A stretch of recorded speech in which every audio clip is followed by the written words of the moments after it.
여러분 처소에서 예배할 때 여러분 처한 그 가정에서 주님의 임재가 있는 예배가 되어지고 또 우리가 하나님께서 기뻐 받으시는 예배제로 주 앞에 설 수 있기를 축복합니다. 오늘 신앙의 본질 두 번째 시간 함께 살펴보기 원합니다. 지난 시간에 이어서 신앙의 본질 두 번째 시간을 말씀을 전하겠는데요, 오늘 본문에서 예수님께서는 금식 문제를 가지고 문제를 삼고 있는 이들에게 세 가지 비유를 들어서 설명을 하십니다. 제일 먼저 나오는 것이 19절이죠. 다시 한번 19절 말씀을 보도록 합니다. 같이 읽어보도록 할까요? 시작. 예수께서 그들에게 이르시되 혼인집 손님들이 신랑과 함께 있을 때 금식할 수 있느냐? 신랑과 함께 있을 동안에는 금식할 수 없느니라. 이 말씀의 요지가 뭐냐면, 금식의 구약의 금식의 의미가 뭡니까? 여러 의미가 있는데 그 중에 하나가 뭐냐면 슬픔을 표현하는 것입니다. 그런데 제 아들은 지금 혼인집 신랑 대신 예수 그리스도를 만난 기쁨에 넘쳐 있는데 너희들이 그 슬픔의 금식을 강요하지 말라는 거예요. 이 요지의 말씀을 주시고 비유 두 가지를 더 드십니다. 한 가지를 강조하기 위한 두 가지 비유라고 생각되었는데 유명한 비유입니다. 21절 말씀을 보도록 할까요? 시작. 생배 조각을 낡은 옷에 붙이는 자가 없나니 만약 그렇게 하면 기운 새 것이 낡은 그것을 당기어 헤어짐이 더하게 되느니라. 바로 연이어서 22절은 또 다른 비유가 또 나오고 있습니다. 22절 시작. 새 포도주를 낡은 가죽 부대에 넣는 자가 없나니 만약 그렇게 하면 새 포도주가 부대를 터뜨려 포도주와 부대를 버리게 되리라. 오직 새 포도주는 새 부대에 넣느니라 하시니라. 아멘. 이 비유들은요 너무나도 함축적인 의미를 담고 있는 비유들입니다. 지금 주님께서 강조하고 계시는 가장 중요한 말씀의 포인트가 뭐냐면 새 시대가 도래했다는 것입니다. 새 시대가 도래했을 뿐만 아니라 그 시대를 여는 주인공이 누구라는 거예요? 예수님이라는 거예요. 예수 그리스도라는 얘기입니다. 그러니까 2장 내내 예수님을 괴롭혔던 그 사람들의 그 치명적인 잘못은 무엇입니까? 무지입니다. 여러분, 무엇에 대한 무지죠? 새 시대가 도래했다는 것을 모르는, 그리고 바로 그분이 예수 그리스도인 것을 모르는 무지에서 바로 이런 사건들이 시작되고 있는 것 아니겠습니까? 이것이 바로 이 무지가 사람을 바로 경직으로 몰아가는 것입니다. 우리가 어떻게 하면 이 낡은 신앙생활, 자기도 그 기쁨이 없고 금식을 하긴 하는데 그들이 일주일에 2번씩 금식하고 그 종교 행위로서의 금식이 뭐 기뻤겠어요. 억지로 해야 되니까 하는 그 금식, 자기도 얽매이는 신앙생활을 하고 남들에 대해서도 끊임없이 문제 제기하는 이런 피곤한 신앙생활을 벗어버리기 위해서는 우리가 새 시대를 열어가시는 예수 그리스도를 정말 인격적으로 만나야 합니다. 그런데 그러면 좀 더 구체적으로 어떻게 하면 우리도 새 시대를 열어주시는 주님과 더불어서 좀 더 성숙하고 좀 더 기쁜 신앙생활을 할 수 있을 것인가? 오늘 말씀을 통해서 세 가지 영적 교훈을 함께 나누기 원합니다. 첫 번째, 한번 따라할까요? 신축성을 가지라. 신축성을 가지라. 여러분, 신축성을 가지라는 것입니다. 22절 말씀을 보도록 합니다. 시작. 새 포도주를 낡은 가죽 부대에 넣는 자가 없나니 만약 그렇게 하면 새 포도주가 부대를 터뜨려 포도주와 부대를 버리게 되리라. 오직 새 포도주는 새 부대에 넣느니라 하시니라. 여러분, 중동 지방에서는요 가죽 부대는 일상의 생활용품입니다. 아주 필수품입니다. 마치 각 가정에 물통이 있는 것처럼 만큼이나 각 가정에 필요한 일상용품, 필수품이 가죽 부대입니다. 이스라엘에서는요 물이 귀하기 때문에 물을 저장해 두는 통이 굉장히 중요한 거예요. 그들 대부분이 물을 길어오기 위해서 먼 곳에 우물까지 가기도 했고요, 또 우물을 차지하기 위해서 부족들 사이에 큰 싸움이 벌어지기도 했습니다. 창세기 보면요, 여러분 이삭은요 이 블레셋과 이 우물 때문에 분쟁을 계속하게 되잖아요. 그만큼 그들에게 있어서 물과 포도주를 저장하는 것이 참 귀했습니다. 중요했습니다. 그런데 이 가죽 부대는요 양이나 염소를 잡아서 가죽을 통째로 벗긴 후에 목 부분을 제외한 나머지 부분을요 묶고요 그 속에다 물이나 포도주를 담는 통으로 사용한 것을 말합니다. 지금도 중동 지방에서는요 이 가죽 부대가 사용되고 있다고 합니다. 가죽 부대는요 사막을 여행할 때 낙타의 등에다가 싣고 운반하기에 참 유용합니다. 깨질 염려가 없어요. 다칠 염려도 없는 것이 이 가죽 부대입니다. 만약 항아리나 여러분 유리나 옹기 그릇에 물을 담아서 낙타로 운반한다고 생각해 보십시오. 깨어질 위험이 있을 뿐만 아니라 많은 불편함을 따르고 있는 것이 아니겠어요? 근데 여기 사실 중요한 것이 무엇입니까? 그 안에 담겨진 내용물이 중요한 것이지, 그 내용물이 없다면 이 가죽 부대는요 아무런 소용이 없는 거예요. 내용물을 잘 담기 위한 가죽 부대라는 것을 여러분 기억할 필요가 있죠. 그런데 여기서 주님께서 말씀하시는 새 포도주의 특징은 무엇입니까? 새 포도주는 발효되는 거예요. 발효. 그래서 부피가 팽창하는 것입니다. 양이나 염소 가죽으로 만든 새 가죽 부대의 특징은 무엇입니까? 신축성입니다. 그래서 양이나 염소 가죽으로 만든 새 가죽 부대는 늘어나는 이 신축성이 있기 때문에 새 가죽 부대에 담았는데, 처음에는 1리터로 담아요. 1리터로 담았는데 이게 점점 발효가 돼서 무게도 많아지고 부피도 커지고, 이렇게 되었을 때 신축성 있게 수용하는 새 가죽 부대가 필요하다는 것 아니겠습니까? 반면에 여러분, 낡은 가죽 부대는 어떨까요? 자꾸 시간이 지나갈수록 경직이 되는 것입니다. 굳어가는 거예요.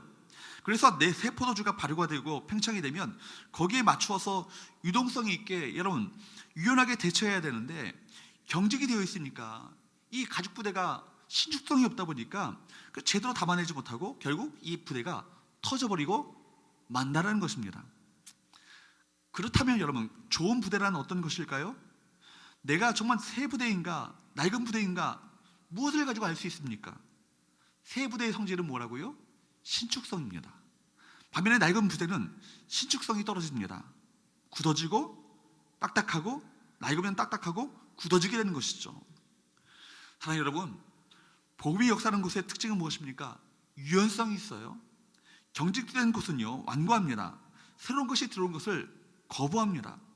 여러분, 그리스도를 모시게 되면 기존의 고정관념이 깨뜨려지게 되는 것입니다.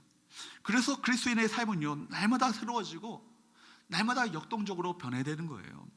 고여있는 물이 아니라, 고여있는 물은 썩게 마련이지만 고여있는 물이 아니라 흐르는 물이 되는 것입니다. 그런데 복음 안에서 계속해서 갱신되지 않으면 금방 낡은 가죽 부대가 되고 만다는 거예요. 그 순간부터 복음의 걸림돌이 될 수 있습니다. 여러분, 교회가 살아있는가 죽어있는가, 여러분 중요한 기준이 뭔지 아십니까? 새로운 시도에 대해 여러분의 용기를 가졌는가, 새로운 시도에 대해서 용기를 가졌는가, 그걸 보면 압니다. 교회 성장학자들은 많은 교회들의 사례들을 연구하면서 교회가 건강하게 성장하는 데 있어서 가장 큰 걸림돌 중에 하나가 뭐냐면 바로 이 경직성을 들고 있습니다. 경직성. 교회가 커지고 또 역사가 오래되면 굳어지고 경직화되는 것이죠. 그러면 자연히 여러분 이전 것을요 지키고 보수하는 데 집중하게 됩니다. 작은 것 하나 바꾸려고 해도요 못 바꿉니다. 무엇을 하나 하려고 하면 회의를 하나 시간을 다 보냅니다. 결국 어떻게 될까요? 비본질적인 것이 이슈가 되고 마는 거예요. 모든 것이 기계적이고 획일화됩니다. 그런 교회의 특징은요 미래보다 과거 이야기가 주를 이룹니다. 옛날에는 이렇게 했는데, 옛 향수에 젖은 추억 속의 교회는요 결국 퇴행하고 말게 되는 것입니다. 정말 박물과 같은 교회죠. 사랑하는 여러분, 포도주를 담는 부대는요 겉모양의 건물이 아니에요. 우리 예수 믿는 우리들입니다. 그래서 우리 의식이 참으로 중요한 것입니다. 지금 복음에 적극적으로 반응하고 있는가? 내가 정말 이 복음을 담아낼 수 있는 새로운 포도주가 새 부대가 되고 있는가? 우리 교회가 정말 복음에 적극적으로 반응하고 있습니까? 사람을 살리는 일, 사람을 세우는 일에 여러분 우리 교회가 집중하고 있습니까? 제가 처음 부임하여서 우리 교회 표를 뭐로 삼았죠? 사람을 살리고 사람을 세우는 교회, 이런 표를 가지고 시작했습니다. 정말 우리 교회가 사람을 살리고 사람을 세우는 교회입니까? 건물이나 아무리 예산이 많아도 이 본질에서 벗어나 있으면요 아무런 소용이 없는 것입니다. 신축성 있는 교회는요 기꺼이 새로운 모험을 시도합니다. 새로운 복음 역사에 대한 개방성이 있습니다. 새 포도주를 가득 채워도 터지지 않아서 그렇기 때문에 좋은 부대가 아니겠습니까? 새 부대는 여러분 부드럽지만 강력한 신축성을 가지고 있기 때문에 터지지 않습니다. 그만큼 이 팽창하는 새 포도주를 담아낼 수 있는 그릇이 되는 것이죠. 여러분, 그런데 변화가 없다면 이미 변질되고 있는 것입니다. 기억하십시오. 변화가 없다, 이미 변질되기 시작하는 거예요. 생명 없는 종교인은요 자기의 틀 안에 갇혀 삽니다. 예수님 당시에 시대의 바리새인들이 꼭 그렇지 않아요? 그러나 우리 주님께서는요, 우리가 만든 이 틀을요, 이 종교의 틀을 깨뜨려 버리기 원하시는 거예요. 복음으로 세워지기를 간절히 원하시는 것입니다. 여러분 잘 아시는 누가복음 15장에 어떤 비유가 나오죠? 탕자의 비유가 나오죠. 이 비유를 우리가 통해서 중요한 교훈을 우리 모두가 받아야 합니다. 집을 나갔던 탕자가 돌아올 때 아버지는 기쁨에 넘쳐서 잔치를 엽니다. 그런데 큰아들은 이해하지 못하고 분노합니다. 탕자도 이해가 안 되지만 그 아들을 대하는 아버지도 이해가 되지 않습니다. 여러분, 큰아들에게는 아버지의 재산을 가지고 창녀들과 놀아놨던 그 자를 위해서, 그를 위해서 잔치를 베풀어준다? 이건 정말 말이 안 되는 얘기 아니겠습니까? 그런 아들은 집에서 당장 내쫓아야 된다, 그런 논리를 큰아들은 가지고 있었습니다. 누가복음 15장 말씀에 보면요, 큰아들은요 자기 동생을 동생이라 부르지 않고 이 아들, 영어로 말하면요 정확히 나오는데, 영어 성경 보면 정확히 나오는데 당신의 아들, 그렇게 말합니다. 그와 나와는 다르다는 것이죠. 그와 나는 다르다고 주장하면서 동생이 자신과 얼마나 다른 사람인가를 증명하는데 열심을 냅니다. 그리고 아버지가 기쁨으로 연 잔치에 들어가지 않았습니다. 큰아들의 모습은요 전형적인 바리새인의 모습입니다. 그러나 아버지는요 다른 관점과 다른 시선을 가지고 계셔요. 누가복음 15장 32절 말씀을 보도록 할까요? 같이 읽어보도록 합니다. 시작. 이 내 동생은 죽었다가 살아났으며 내가 얻었다가 얻었기로. 여기 보세요. 여러분, 이 바로 탕자를 향해서 뭐라고 말합니까? 이 내 동생은 아버지는 큰아들에게 탕자를 뭐라고 불러요? 이 내 동생은. 이것이 우리 모두가 가져야 될 관점이라는 거예요. 이것이 본질입니다. 사랑하는 여러분, 여러분들은 큰아들의 마음입니까? 아니면 아버지의 마음입니까? 교회 안에서 여러분 동성애 같은 사회적인 이슈에 기독교적인 입장을 내는 것도 참 좋고, 때로는 복지에 대한 열심을 내는 것 참 좋은 일입니다. 그러나 어떤 목소리보다 가장 중요한 것은요, 잃어버린 자를 구원하는 일, 아버지 하나님의 마음, 우리 주님의 마음은요 바로 이 모든 것에 온 관심이 쏠려 있어요. 이거보다 더 위에 있는 일은 있을 수 없습니다. 본질이기 때문입니다. 그리고 이것이 주님께서 가지신 관점인 것입니다. 잃어버린 영혼을 구원하는 일, 이 앞에 다른 모든 것은요 다 우선순위에서 밀리고 맙니다. 오늘도 한 영혼 한 사람이 돌아오기를 간절히 바라고 계시고, 한 사람의 죄인이 회개하고 돌이켜서 주 앞에 나오기를 기꺼이 바라시는 아버지의 마음이 우리 가운데 있는가? 그 사람을 용납하고 포용하며 품어줄 수 있는 넉넉한 마음이 우리 가운데 있는가? 다시 우리 자신을 돌아봐야 될 줄로 믿습니다. 여러분, 사도행전 10장의 말씀에 보면 낡은 가죽부대와 같이 하나님 앞에 경직된 인물이 또 하나 나와요. 놀랍게도 그 사람은 누굽니까? 베드로라는 초대교회의 위대한 지도자 아닙니까? 사도행전 10장 9절부터 여러분이 잘 아시는 내용인데 한번 들어보십시오. 이튿날 그들이 길을 가다가 그 성에 가까이 갔을 그때 베드로가 기도하려고 지붕에 올라가니 그 시각은 제6시더라. 그가 시작하여 먹고자 하며 사람들이 준비할 때 황홀한 중에 하늘이 열리며 한 그릇이 내려온 것을 보니 큰 보자기 같고 네 귀를 메어 땅에 들이었더라. 그 안에는 땅에 있는 각종 네 발 가진 짐승과 기는 것과 공중에 나는 것들이 있더라. 이 율법적으로 부정한 짐승들이죠. 13절 말씀을 보세요. 또 소리가 있으되 베드로야 일어나 잡아먹으라 하거늘. 14절 말씀을 보십시오. 베드로가 이르되 주여 그럴 수 없나이다. 속되고 깨끗하지 아니한 것을 내가 결코 먹지 아니하였나이다 한데. 지금 어떤 상황이에요? 하나님께서요 베드로에게 이방인 고넬료를 만나는 것을 권하고 계시는 상황입니다. 주님께서는 이제 하나님께서 새로운 이방인에게도 복음이 열려지고 새로운 시대를 열기 원하세요. 이방인들에게도 복음의 문을 활짝 열어가는 과정 속에서 베드로를 사용하기 원하시는 거예요. 그런데 여러분, 베드로의 고정관념을 깨뜨리시기 위해서 보자기 환상을 보여주시는데요, 그런데 베드로가 어떻게 반응해요? 못 먹겠다는 것이죠. 그 뭐라고 얘기합니까? 이런 속된 것, 깨끗하지 않은 것 전 못 먹습니다. 여러분 생각해 보십시오. 즉 율법을 왜 만드신 거예요? 어떻게든 하나님을 잘 섬기려고 만든 건 아니겠습니까? 어떻게든 하나님의 말씀에 순종하기 위해서 만든 게 율법인데, 지금 유대인 베드로는요 주님을 사랑하고 순종하기 위해서 만든 율법 때문에 주님 말씀에 지금 불순종하고 있는 것입니다. 율법을 지키기 위해서 주님 말씀에 불순종하고 있다. 정말 엄청난 아이러니 아닙니까? 그죠? 하나님의 율법을 지키기 위해서 주님의 말씀에 불순종한다. 이럴 수 있다라는 거예요. 더 한번 보세요. 15절과 16절 말씀을 보십시오. 또 두 번째 소리가 있으되 하나님께서 깨끗하게 하신 것을 내가 속되다 하지 말라 하더라. 이런 일이 3번 있은 후 그 그릇이 곧 하늘로 올려져 가니라. 얼마나 경직이 되어 있으면 얼마나 자기 생각이 확고부동했으면, 아니 지금 하나님께서 말씀을 주시는데 내가 정말 잘못 생각한 거다, 정말 3번째에 걸쳐서 말씀을 주고 계시는데, 참으로 가슴 아픈 일은요, 베드로가 지금 초신자 때가 아니잖아요. 위대한 하나님의 교회, 초대교회 위대한 어마어마한 지도자 아닙니까? 그런데 탁월한 지도자의 자리에 있을 때예요. 그때 바로 이 베드로조차도 경직되어서 하나님의 말씀을 불순종하는 상황 가운데 놓여졌다는 거예요. 이것이 우리 모두에게 시사하는 바가 큽니다. 사랑하는 여러분, 예수님 당시의 종교 지도자들 어떻게 하다가 그렇게 경직이 되었어요? 어떻게 하다가 여러분 그렇게 굳어졌습니까? 베드로가 어떻게 하다가 그렇게 됐을까요? 그게 바로 우리 인간이에요. 그게 저의 모습이고요, 그게 여러분의 모습이에요. 당신의 모습입니다. 시간이 지나면 굳어지고요, 시간이 지나면 경직되어지고, 시간이 지나면 고집불통이 됩니다. 시간이 지나면 늘 자기만이 옳고, 내가 금식하면 세상 모든 사람들이 금식하지 않으면 못 견딜 것 같고, 이런 경직을 풀지 않으면요, 신앙생활이 참 피곤해집니다. 율법적이고 종교적인 생활에 갇히게 되는 것이죠. 사랑하는 여러분, 여러분에게 부탁합니다. 복음의 능력을 담을 수 있는 신축성 있는 새 부대가 될 수 있기를 주님으로 축복합니다.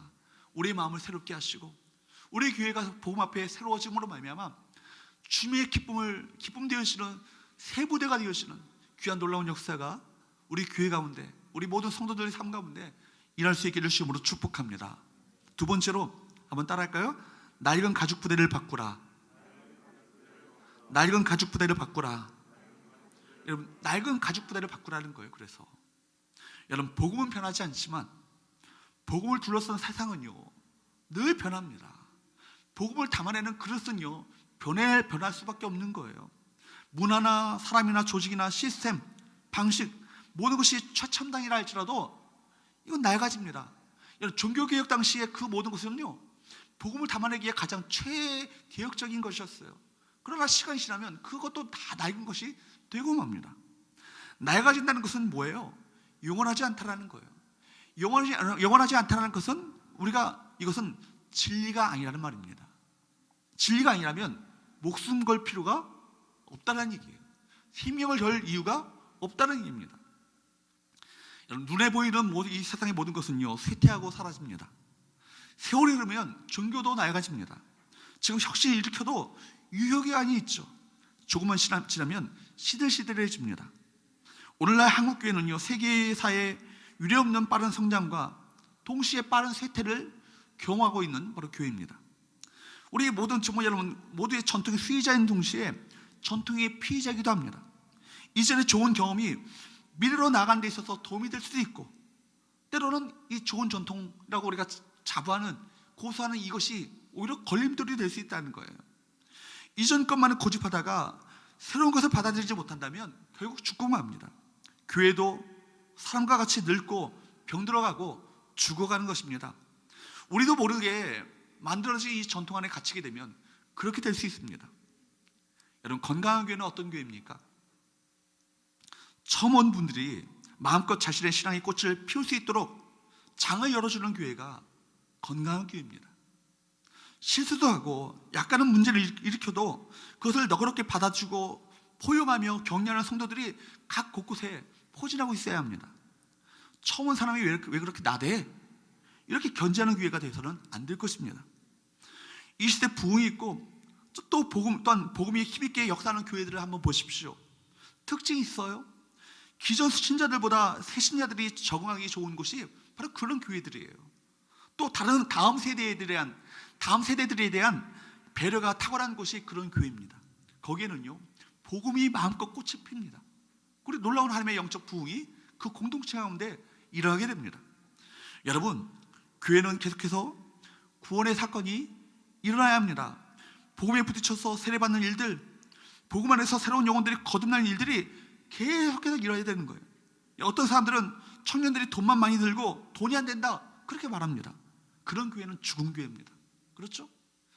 여러분, 성도 여러분, 유수한 전통을 가졌으나 한때 엄청난 부흥을 일으켰으나 이제는 빈 껍데기만 담은 유럽의 교회들, 정말 그런 성도의 눈물과 헌신으로 지었던 교회당이 심지어 여러분 술집으로 팔려가고 무슬림들에게 여러분 이슬람 사원으로 변해버리는 유럽의 현실을 통해서 배우는 교훈은 무엇입니까? 변화에 대한 수용성을 거부함으로 말미암아, 그로 말미암아 오게 된 비극적이고 잔인한 결과 아니겠습니까? 우리끼리 전통만 강조한다면 무슨 의미가 있겠어요? 본질은 하나죠. 예수 그리스도가 계승되어야 합니다. 전통이 아니라, 인습이 아니라, 우리 어떤 과거의 어떤 우리 행했던 모든 것들이 아니라 예수 그리스도가 아름답게 계승되어지는 교회, 그 교회가 건강한 교회인 거예요. 그 교회가 진정으로 본질을 붙잡는 새 부대인 것입니다. 여러분, 그리스도를 물려줘야 합니다. 그리스도의 이름이 퇴색되면 안 되는 것입니다. 여러분, 젊은이들은요 참 기성 세대들보다 문화적인 영향을 참 많이 받습니다. 청년 세대에 맞는 예배 환경을 만들어주는 것, 이것이 그들에 대한 배려 아니겠어요? 그들이 복음 안으로 들어오도록 하기 위해서 우리가 그런 넉넉한 유연성 있는, 신축성 있는 그런 태도를 우리가 보여야 하는 것입니다. 우리 보수적인 교단들의 약점이 뭐예요? 보수해야 될 진리는 보수하지 않고, 보수해야 될 그 복음은 정말 본질은 보수하지 않고, 가죽부대와 같은 전통이나 관습이나 제도들을 보수하려고 합니다. 여기에 목숨을 걸다가 결국 뭡니까? 결국 하나님께서 그 가운데 일으키고자 하시는 놀라운 역사하시는 방법을 거부하고 마는 것이죠. 전통과 형식에 안주하다가 성령의 새로운 역사를 거부하게 되어지고 하나님 나라의 부흥과 축복에서 점점 공동체가 멀어지게 되는 것입니다. 우리의 새 포도주를 담을 새 가죽부대는 어떤 것일까요? 그것은 이 시대의 기독교 문화에 적절한 것이어야 합니다. 복음과 진리를 전하기에 알맞은 것이어야 합니다. 새로운 세대, 또 새신자들에게도 수용성이 있는 것들이어야 하는 것이죠. 그렇습니다. 우리에게 필요한 새로운 부대는 새로운 세대에게 복음과 진리를 전파하며 다음 세대까지 복음과 진리를 여러분 전수하기 위해서 여러분 새로운 부대 만들어가는 것, 이 끊임없는 이 작업을 우리가 해내가야 하는 거 아니겠습니까? 다음은요, 사도 바울이 복음을 위해서 얼마나 새 부대가 되어서 신축적으로 마음을 넓히고 있는가 보여주는 고백이 고린도전서 9장의 말씀에 보면 그런 얘기가 나와요. 한번 고린도전서 9장 19절에서 23절 말씀을 한번 보도록 합니다. 내가 모든 사람에게서 자유로우나 스스로 모든 사람에게 종이 된 것은 왜 그래요? 더 많은 사람을 얻고자 함이라. 더 많은 사람을 얻기 위해서 내가 자유인이지만 스스로 종이 되었더라고. 또 20절 말씀을 보세요. 유대인들에게 내가 유대인과 같이 된 것은 누구를 얻기 위해서? 그들을 얻기 위해서 유대인을 얻고자 함이라고요. 율법 아래 있는 자들에게 내가 율법 아래 있지 아니하지만 율법 아래 있는 것처럼 한 것은 율법 아래 있는 자들을 얻고자 함이라고요. 21절 말씀을 보십시오. 또 율법 없는 자들, 여러분 내가 율법 없는 자가 아니고 도리어 그리스도의 율법 아래 있는 자이지만 율법 없는 자 같이 된 것은 율법 없는 자들을 얻고자 함이라고요. 22절 말씀을 또 보세요. 약한 자들에게 내가 약한 자와 같이 되는 것은 약한 자들을 얻고자 함이고요. 23절 말씀을 보세요. 계속해서 아무쪼록 몇 사람이라도 구원하고자 함이니 23절 내가 복음을 위하여 모든 것을 행함은 복음에 참여하고자 함이라. 여러분 이 말씀을 통해서 뭘 느끼세요? 본질을 붙잡기 위해서 얼마든지 비본질적인 것을 바꿀 수 있다는 이 태도가 누구의 태도예요? 사도 바울의 태도 아니에요. 신축성 있는 가죽부대의 이 모습 아니겠습니까? 우리의 교회가 이런 교회가 되어야 돼요. 이런 교회가 정말 주께서 기뻐하시는 아름다운 새로운 가죽부대가 아니겠습니까? 새 포도주인 복음의 충분한 능력과 여러분 축복을 충분히 누리고 소유하려면 여러분 우리가 항상 복음을 담는 우리 가죽부대를 새롭게 하는데 열심을 내어야 합니다. 복음을 담고 있는 우리 가죽부대는 낡은 것입니까? 아니면 새 것입니까? 세 번째 마지막으로 여러분에게 말씀드리고자 하는 것은 한번 따라할까요? 예수님께 초점을 맞추라. 예수님께 초점을 맞추라. 본질이 무엇이기 때문에, 예수 그리스도가 본질이기 때문에 우리 모든 초점, 우리 모든 사역, 우리 모든 활동, 우리 모든 교회의 모든 조직, 모든 일들이 다 예수 그리스도께 초점을 맞춰야 되는 거예요. 우리 예배조차도. 여러분, 낡은 가죽 부대를 바꾸는 목적이 무엇인지를 분명히 해야 합니다. 바꾸는 게 목적이 아니에요. 무조건 바꾸는 것이 목적이 아닙니다. 바로 바꾸는 게 목적이 아니라 예수 그리스도께 초점 맞추기 위해서 바꾸는 것입니다. 아무리 중요한 일을 한다 할지라도 그리스도를 가리면 안 되는 거예요. 아무리 중요한 이슈가 많아도 그리스도보다 더 강조되어서는 안 될 것입니다. 그리스도의 이름보다 약화되는 것은, 여러분, 그리스도의 이름보다 약화되는 것, 그리스도의 이름이 약화되는 것보다 더 심각한 일은 없는 거예요. 우리는 언제나 그리스도가 누구신지, 그분이 무엇을 원하시는가, 정말 이 시대 가운데 무엇을 원하시는가, 무엇을 기뻐하시는가, 늘 여기에 집중되어야 합니다. 관심을 가지셔야 돼요. 그러기 위해서 우리가 늘 새로운 가죽 부대가 되어야 합니다. 우리 자신이 복음 안에서 늘 새롭게 되기 위해서 노력해야 합니다. 안타깝게도 여러분, 새 포도주를 새 부대에 담는 모습은요, 복음서 안에서 찾아볼 수가 없었습니다. 그 모습은 어디서 나타납니까? 드디어 사도행전에 가서야 그런 모습이 나타나게 되죠. 오순절에 성령이 바람처럼 불처럼 임하시자 예수 그리스도의 복음이 폭발하게 됩니다. 사도행전 2장에 베드로의 설교를 한번 보십시오. 그 설교에 보면요, 예수 그리스도가 아주 선명하게 드러나 있습니다. 바로 그 설교의 중심의 핵심은 예수 그리스도 아니세요? 성령은 그리스도의 영입니다. 그 그리스도의 영이신 성령께서 기존의 체계를 흔들어 놓으셨습니다. 예수 그리스도만이 우리를 새롭게 하실 수 있는 거죠. 그분이 2000년 전이나 지금이나 동일하신 분 아니겠어요? 그리스도보다 세상을 새롭게 할 수 있는 이 복음은 없는 것입니다. 그러므로 여러분, 새 부대가 된다는 것은요, 모든 것을 바꿔야 된다는 의미가 아니에요. 바꾸는 것도 필요하지만 더 필요한 것은 본질에 대한 집중인 것입니다. 본질에 대한 집중. 그렇다면 본질은 무엇입니까? 예수 그리스도입니다. 예수 그리스도의 복음을 선명하게 드러내는 일입니다. 그리스도와 상관없는 것에 우리의 에너지를 쏟게 되면 죽어가고 맙니다. 우리 공동체도 그렇고요, 개인도 그렇고요, 우리 삶의 모든 것들이 마찬가지예요. 그리스도가 아닌 다른 것에 우리가 에너지를 집중하게 되면 죽어가는 거예요.